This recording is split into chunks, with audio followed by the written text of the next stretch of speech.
Cressman, bonsoir. Bonsoir Natacha. Merci d'être là ce soir. La deuxième conférence économique va donc se tenir à la fin du mois. Est-ce que vous allez dire aux représentants du gouvernement que vous êtes d'accord avec eux et que la croissance est bien de retour avec un PIB en augmentation de 1,8%? Écoutez, les chiffres parlent. Ne pas commencer à contester les chiffres, mais bon, je pense qu'il faut voir ça par secteur. Nous, ce qu'on a comme conclusion, c'est que d'abord, la tendance négative de 2014 n'est plus, première chose.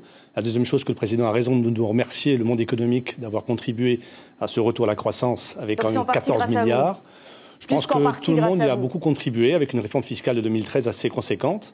Et puis, le plus important peut-être, c'est qu'aujourd'hui, avec une stabilité politique qui est quand même assez avérée, avec des excédents budgétaires non négligeables en 2015 et 2016, on peut vraiment dire aujourd'hui que les errances économiques de l'époque Taoui sont derrière nous. Donc maintenant, il faut regarder devant et de façon constructive. Autre signe de reprise, toujours selon le gouvernement qui se base sur les chiffres du Cérum, qui regroupe ceux de l'ISPF, de l'IOM et de l'AFD. L'investissement privé, ça vous concerne directement, est lui aussi en hausse d'1 milliard. Est-ce que cela veut dire que vous êtes plus en confiance ? Il y a une confiance, bien sûr. À partir du moment où il y a une meilleure stabilité politique, il y a une confiance qui est là. Et puis, il faut quand même avancer. On ne peut pas attendre que les choses se passent. Les entreprises qui ne progressent pas sont des entreprises qui vont mourir. Donc, l'investissement fait partie du rôle à cette entreprise de veiller à ce que son outil demeure toujours au top au niveau de sa capacité de production. Mais on attend plus que ça. Jusqu'à présent et depuis 2014, ce sont des approches un peu mesurettes qui ont été faites au niveau de ce qui a été réalisé. Justement, le président Édouard Philippe dit qu'il vous a compris. Il l'a dit dans son discours à l'ouverture de la session budgétaire à l'Assemblée. Il a parlé de la baisse de l'impôt sur les sociétés. Il a affirmé qu'elle allait se poursuivre en 2018. Est-ce qu'il faut encore aller plus loin pour redynamiser la compétitivité des sociétés ? Je crois qu'aller plus loin, c'est définitivement parce que c'est le moment, avec les assises de l'outre-mer dont vous avez parlé, parce que les élections territoriales sont l'année prochaine, c'est le moment de prendre le temps court, 72 heures, et nous y invitons le gouvernement, de nous réunir et de définir un nouveau projet de société pour la Polynésie française.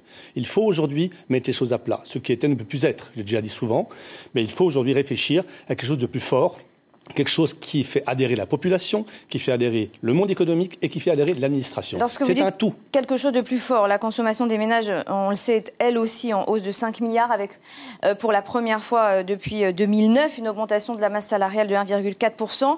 Est-ce que, justement, vous êtes malgré tout en attente de grands projets comme l'ex-Manna Beach, qui est devenu le village tahitien, faute d'investisseurs? Est-ce que vous y croyez encore aujourd'hui ? On y croit encore, bien entendu. On croit surtout au potentiel touristique qu'a ce pays. On croit surtout au potentiel économie bleue qu'a ce pays. On croit aussi à un développement économique par le numérique très important. Tout ça, ce sont des choses qui doivent être mises en musique et de façon cohérente. Aujourd'hui, on a avancé autant que possible sur les retards qui avaient été pris, mais ça doit être encore plus cohérent avec l'ensemble des actions. Et c'est là où c'est important. Quand on parle du tourisme, il faut que la population adhère complètement à un projet touristique. C'est pas tout décréter qu'on va mettre des hôtels et donc régler un problème aussi d'approvisionnement de faire venir les touristes. Il faut que l'ensemble de la population adhère. Il faut par exemple que l'anglais soit pris au plus tôt dans l'école et que l'anglais pratiqué soit destiné au tourisme. Si on parle d'économie bleue, il y a cette gigantesque potentiel économique qu'est l'eau, la mer. Donc vous proposez une réunion avec justement Je crois qu'il est grand les élus, les politiques pour faire le point et tout mettre sur la table. Absolument. Et d'ailleurs, les assises de l'outre-mer, c'est bien l'objectif qui est demandé par le président de la République. Donc, saisissons cette occasion. 2018 est une année importante, notamment dans la zone Pacifique. Je fais allusion à Nouvelle-Calédonie. C'est le moment de mettre les choses sur la table. C'est le moment de parler avec l'État sur le traitement du fait nucléaire, une fois pour toutes. Il faut absolument qu'on règle ce sujet-là.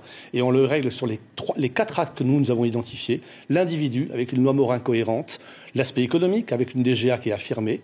Le sujet, on va dire, santé, avec, à mon sens, le retour de l'État au financement en partie du fonctionnement de l'hôpital. C'est environ 12 milliards si on prenait la moitié, voire même 8 milliards qu'on pourrait flécher sur la retraite au détriment des soins. Et enfin, le 4e point, c'est quand même un retour pour la Polynésie du sujet nucléaire, qui est la CSPE, le soutien au coût de l'électricité. Donc un impact sur le coût des ménages, donc un impact sur le coût de l'entreprise.